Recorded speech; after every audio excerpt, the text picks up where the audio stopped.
Real estate market অনেক প্যারার, মানে আমরা যারা রিয়েল এস্টেট সেলসে কাজ করি, ব্রোকারেজে কাজ করি, বা ইন্ডিভিজুয়াল যারা কাজ করেন, সবার জন্যই প্যারার। বায়ারের দিক থেকেও আছে, সেলারের দিক থেকে তো ডেফিনেটলি আছে। উইথ ডিউ অল রেসপেক্ট, সেলাররা হচ্ছে প্রপার্টি বিক্রি করবে, কোনো কোনো সেলার হচ্ছে রেস্ট্রিকশন দিয়ে দেয় ওনার প্রপার্টি মানে বিক্রি করবে, এটা কেউ জানতে পারবে না। তো একটা প্রপার্টি বিক্রি করতে গেলে তো 2, 4, 5টা, 10টা, 50টা, কোনো কোনো ক্ষেত্রে কোনো কোনো প্রপার্টি 1 বছরও লাগে বিক্রি করতে, 1.5 বছরও লাগে, কোনো কোনো প্রপার্টি 1 সপ্তাহতেও বিক্রি হয়ে যায়। সো আমি যদি কোনো প্রপার্টি 2, 4, 5টা, 7টা, 10টা ভিজিট করাই, আর সেই ক্ষেত্রে বিল্ডিংয়ের সিকিউরিটি গার্ড, ম্যানেজার ওনারা জানবে ইন্ডিভিজুয়াল লোকজন আসছে, ফ্যামিলি ভিজিট হচ্ছে, তাহলে সেই প্রপার্টিটা আমি কিভাবে মানে কাউকে না জানিয়ে বিক্রি করব? কিন্তু আলহামদুলিল্লাহ লাকিলি এই টাইপের প্রপার্টি বিক্রি হয়। আবার কোনো কোনো সেলার প্রপার্টি দিয়ে দেয় একদম মার্কেটে সবাইকে লাইক সমস্ত ব্রোকারেজ হাউসকে দিয়ে দেয়, তাদের পরিচিত লোকজনদেরকে দিয়ে দেয়, নিজে বিভিন্নভাবে, বিভিন্ন ওয়েতে, বিভিন্ন ওয়েবসাইটে গিয়ে বিভিন্নভাবে ট্রাই করে, বিভিন্ন বিজ্ঞাপনের মাধ্যমে ট্রাই করে। রিয়েল এস্টেটে যারা ইন্ডিভিজুয়ালি কাজ করে, ব্রোকারেজ কাজ করে, মিডিয়েটর হিসেবে কাজ করে, তাদেরকেই দিয়ে দেয়। সো উনি যদি ওনার প্রপার্টি 10টা ইন্ডিভিজুয়াল এজেন্সিকে বা 10টা ইন্ডিভিজুয়াল মানে ওয়েতে উনি যদি বিক্রি করার জন্য ট্রাই করে, তাহলে তো ওই প্রপার্টি অনেক ভিজিট হয়। অনেক ভিজিট হলে তো ওই প্রপার্টি বিক্রি করার রেশিও বেড়ে যায়, ডেফিনেটলি রেশিও বাড়ে। আবার কোনো কোনো ক্ষেত্রে কিন্তু প্রপার্টি বিক্রিও হয় না। সো এই বিষয়গুলো কিন্তু মানে লাকের উপরে ডিপেন্ড করে। অনেক সময় লাক এখানে কাজ করে, অনেক সময় লাক কাজ করে না। তবে হার্ড ওয়ার্কের, কঠোর পরিশ্রমের কোনো বিকল্প নেই, এটা আমরা জানি, এটা আমরা সবাই জানি। কিন্তু রিয়েল এস্টেট মার্কেটটা এখন বর্তমানে মানে বায়ারদের তো এই সেলারদের তো এই প্রবলেমগুলো আছেই। প্রবলেম না ঠিক, মানে ওনাদের ওয়ান্টিং, ওনাদের ডিমান্ড এটা আছে, এটা আমরা মিট করার চেষ্টা করি।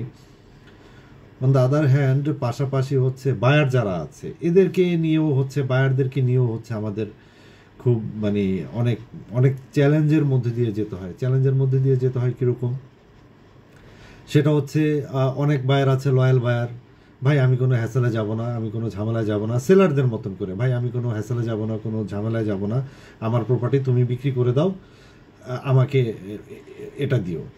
আবার অনেক বায়ার আছে, ভাই আমি কোনো হ্যাসেলে যাব না, কোনো ভেজালে যাব না, আপনাকে ট্রাস্ট করি বা আপনাদেরকে ট্রাস্ট করি বা আপনাদের কোম্পানিকে ট্রাস্ট করি, আপনি আমার এটা করে দেন। এটা এটা এই পর্যন্ত ভালো। কিন্তু মানে প্রবলেমটা হয় ওইখানে, বায়ার সেলার দুইটা এন্ডেই ওনারা করে কি, মানে একা একা ডিল করে, একা একা চলে যায়, একা একা ট্রাই করে। আবার এই ক্ষেত্রে সবাইকে দোষও দিতে পারি না।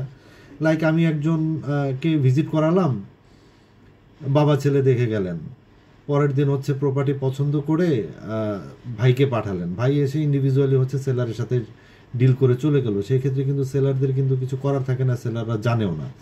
কিন্তু সেলাররা কিন্তু এটা করতে পারে যে ভাই আমি এই প্রপার্টিটা আমি অমুককে দিয়েছি বা অমুক কোম্পানিকে দিয়েছি, আপনার যদি আসতে হয় আপনি অমুকের মাধ্যমে অমুক কোম্পানি হয়ে আসেন, আমার কাছ থেকে প্রয়োজনে নাম্বারটা নেন, উনি ডিল করবে, আমি এই সমস্ত কোনো ভেজালে যাব না, হ্যাসেলে যাব না, আমার সমস্ত liability, responsibility, documentation, papers, up to date transaction সব কিছু উনি করে দিবে।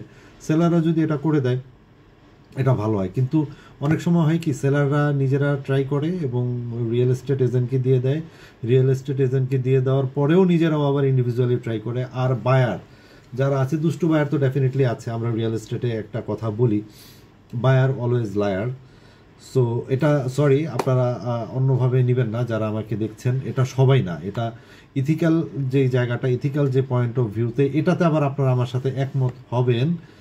সেটা হচ্ছে আপনি আমার মাধ্যমে প্রপার্টি দেখলেন, বা আপনি একটা কোম্পানির মাধ্যমে প্রপার্টি দেখলেন, বা একটা এজেন্টের মাধ্যমে, এজেন্সির মাধ্যমে প্রপার্টি দেখলেন, দেখার পরে কেন রে ভাই, আপনি তো জেনেই যাচ্ছেন যে একটা এজেন্সি আছে, একটা ব্রোকার আছে, একটা মিডিয়া আছে, ওনার একটা পার্সেন্টেজ আছে, আপনি কেন যাচ্ছেন আবার মানে নিজে প্রপার্টি দেখে এসে চিনে একা একা ভিজিট করার জন্য ট্রাই করছেন? এই জিনিসটা কিন্তু আসলে ইথিক্যাল পয়েন্ট অফ ভিউতে যদি চিন্তা করেন, এটা কিন্তু আসলে মানে খুবই দুঃখজনক, খুবই প্যাথেটিক। তো তো রিয়েল এস্টেট আমাদের এই ধরনের চ্যালেঞ্জ থাকে এবং এই ধরনের চ্যালেঞ্জের মধ্যে দিয়ে আমরা কাজ করি, বিশেষ করে সেকেন্ডারি মার্কেটে। প্রাইমারি সেলসে, কোর সেলসে তো ভাই কোনো কথাই নেই।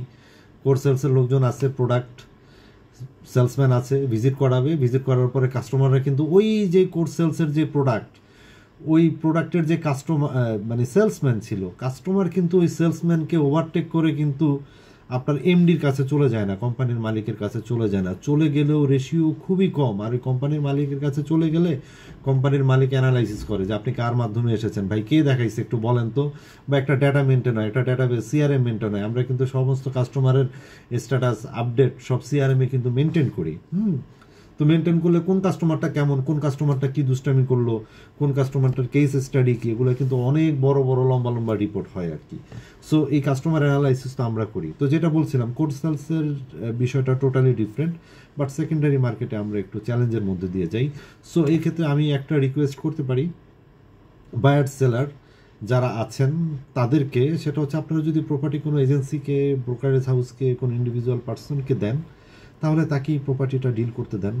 উনি সাকসেসফুলি আপনাকে ডিলটা করে দিবে।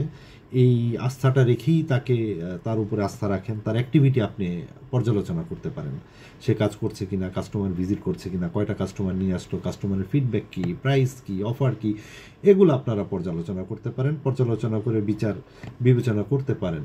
এবং পাশাপাশি যারা বায়ার আছেন, আমি অনেক বায়ার পেয়েছি, টু বি ভেরি ফ্র্যাঙ্ক। আমি রিয়েল এস্টেট সেক্টরে কাজ করে, সেকেন্ডারিতে সেক্টরে কাজ করে আমি অনেক বায়ার পেয়েছি। তারা না মানে মানে এটা আসলে আমি বলতে চাচ্ছি না, মানে বিষয়টা কেমন না, আপনি আমার মাধ্যমে প্রপার্টি দেখলেন, আমার টিমের একজন মেম্বারের মাধ্যমে প্রপার্টি দেখলেন, আমার কলিগের মাধ্যমে প্রপার্টি দেখলেন, প্রপার্টি দেখে আপনি অন্ধকারে আপনি সিকিউরিটিকে, গার্ডকে ম্যানেজ করে, ওনার পার্সোনাল সেলারের কন্ট্যাক্ট নাম্বার ম্যানেজ করে আপনি সেলারের সাথে আপনি ডিলিংস করতে চলে যাচ্ছেন, ডিল করছেন।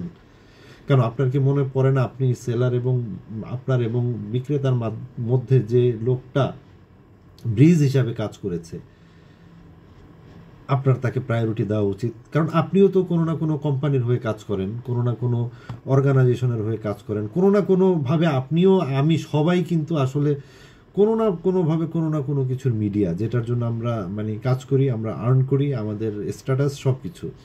ঠিক আছে, আমি একদিন এক ব্যাংকারকে মানে আমার এক ওস্তাদ, এক গুরু বলেছিল সেলসের, যে ব্যাংকাররা হচ্ছে মানে ডোন্ট টেক ইট এনিওয়েজ, ব্যাংকাররা হচ্ছে সবচাইতে বড় মিডিয়া। আমি জিজ্ঞাসা করলাম কেন ব্যাংকাররা কীভাবে সবচাইতে বড় মিডিয়া হয়?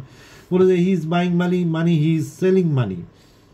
সো মানে এরকম কিন্তু প্রত্যেকটা মানে অকুপেশন যারা আছেন, প্রত্যেকটা সেক্টরেই যারা আছেন, সবাই কিন্তু কোনো না কোনোভাবে এই বিষয়গুলোর সাথে এঙ্গেজড, ইনভলভ। সো আপনি আপনার জবটাকে যেরকম রেসপেক্ট করেন এবং আপনাকে যে সার্ভিস সাপোর্ট দিচ্ছে তাকেও রেসপেক্ট করার চেষ্টা করবেন।